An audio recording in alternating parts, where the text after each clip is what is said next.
আসসালামু আলাইকুম। আজকে আপনাদের সামনে এগ্রিকালচারের বিষয় নিয়ে মাঠে চলে আসলাম একটা ছোট্ট ভিডিও করার জন্য। আমাদের সঙ্গে পেয়ে গেছি আমাদের সেই জনপ্রিয় কন্টেন্ট ক্রিয়েটার রবিকে। রবি, তোমাকে বলছি, এই পাট কার? এই পাট এই এলাকারই বাসিন্দা। পাটের জমি কার সেটা আমি সঠিক জানি না। এই পাট সম্বন্ধে তোমার কতটুকু নলেজ আছে? পাট সম্পর্কে বলবো কি, পাট তৈরি করতে একটা কৃষকের অনেক কষ্টের ব্যাপার। ছোট থেকে বাচ্চা যেভাবে মানুষ করে সেইভাবে পাট চাষ করতে কৃষকদেরকে খাটতে হয়। তবে এর যে উপযুক্ত দাম সেটা হয়তো তারা পায় না, খরচেই ফুরিয়ে যায়। তবে একটা অর্থকারী ফসল একসঙ্গে বেচে কিছু কাজে লাগাতে পারে। কৃষকরা জমি জায়গা বা বাড়ি গাড়ি কিছু করে এই পাটের ফসলটার উপরে নির্ভর করে। অ্যাকচুয়ালি তুমি যেটা বলতে চাইছো যে কৃষকরা শুধু ভূতের মতো খেটে মরে, যারা স্টক পাটে তাদের লাভ হয় বিজনেসে, তাই তো? বরঞ্চ তাদেরই লাভ।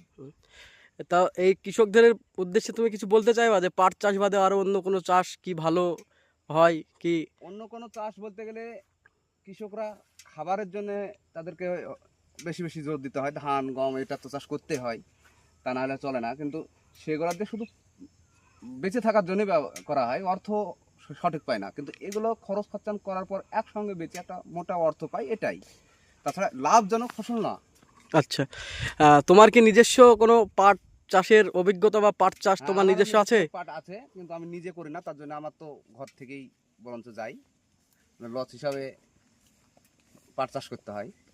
আচ্ছা, তাহলে কৃষকদের উদ্দেশ্যে তুমি কি বলতে চাও, যে কৃষকরা কি এই পাট চাষ বিগত দিনে আরো বাড়িয়ে করবে, না এই চাষ বাদে তিল বা গম বা ধান বা আদার্স অন্যান্য যে পাট ধান বা চাল এইসব ব্যাপারে বলতে গেলে কি, এটা চাষ করে সরকার কৃষকদের উপর নজর দেয় না। এটা দিয়ে বড় বড় শিল্পপতি পুঁজিপতিদের জন্য মানে তাদেরকে বড় করা হয়। ধানটা এখন বা চালটা সাধারণত মানুষের বাজার থেকে কিনে খায়।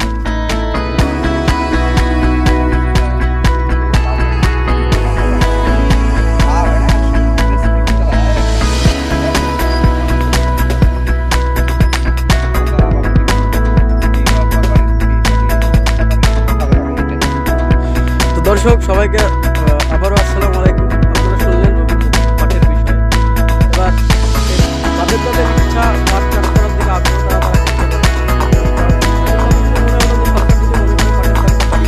তাহলে এটা কৃষকের সুবিধা হয়, কি বলে?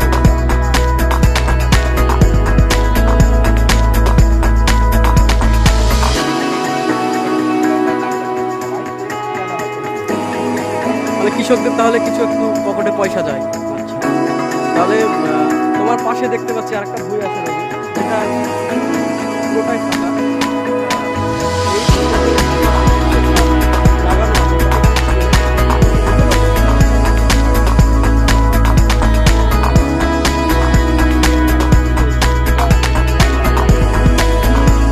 তো এই তিলটাও তো ভালো দাম পড়েছিল।